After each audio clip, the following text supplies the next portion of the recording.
Hello everybody, Science1324 here, and today I'm going to show you how to build this battery pack that I built for my electric scooter. First thing that I did was check the voltage on each of the batteries, and then once I had figured out what the voltage was, I wrote it on the side. Now the reason I did that was so that I could arrange them into sets of 3, and each set of 3 had similar voltages. The next thing to do was to weld them together using this nickel strip. And it would go across the tops and bottoms of each of the sets of 3 so that it could hold them together and conduct electricity. So here's a sped up video of me with my homemade spot welder, which didn't work quite as well as I'd hoped it would, but it worked enough to hold these together. And if you guys are interested, I would be more than willing to do a tutorial on how I built that as well. Anyway, so once I had welded all of those together, I started arranging them with the positive and negative of each cell alternating. And of course, I used hot glue to hold each of the cells together to build up the main battery pack. However, in hindsight, I probably would have hot glued them together before I started welding them. It would have made it a lot easier. But this is all of the cells now. They've been hot glued together and welded.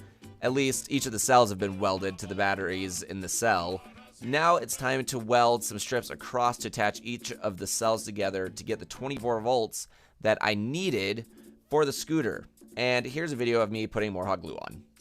Now with each of the cells, you want to make sure that it maintains the voltage in each of the cells. And in order to do that, I have this device, which is a battery management system. It has all of these wires that come out of the back of it, and you connect each of those white wires up to each of the cells in the battery pack, and that helps to maintain the voltage level in each of those cells when you charge and discharge the battery. So here you can see where I've welded the positive to the negative of the cell next to it to add up to make the 24 volts that I needed. Next, it's time to attach the battery management system to all of the cells. Of course, the first thing I needed to do was attach the battery management system to the battery pack itself, and for this I used more hot glue, which so far has held it on just fine. The next thing I needed to do was attach the negative terminal of my battery pack to the terminal on the side of the battery management system, and this is what will shut it off before it gets too low of a voltage. And as you can see here, it just literally runs straight from the negative of the battery pack into the battery management system, and then the post on the other side is where the negative from the system comes in.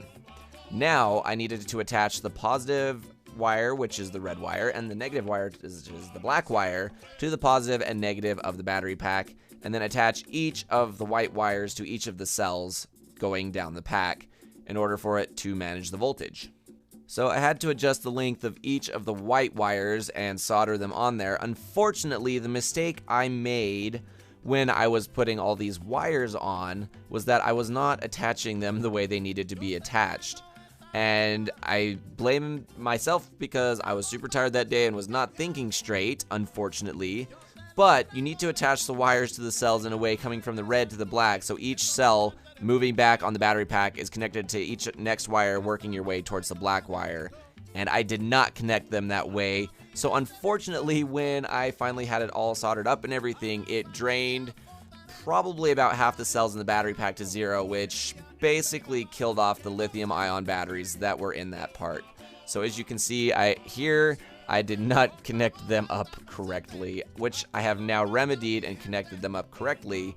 The only problem is now I have to replace about 5 of the cells in the battery pack because they got drained to zero. So don't follow my example and hook them up randomly like I did. Make sure you follow the instructions and hook them up the correct way so your battery doesn't die. So if it had worked, I connect the positive to the positive on the scooter, and then the negative would go to the other post on the battery management system, as you can see here with me poking it. And that's literally all I needed to do for it to work, and if I had connected the wires right the first time, it would have worked the first time.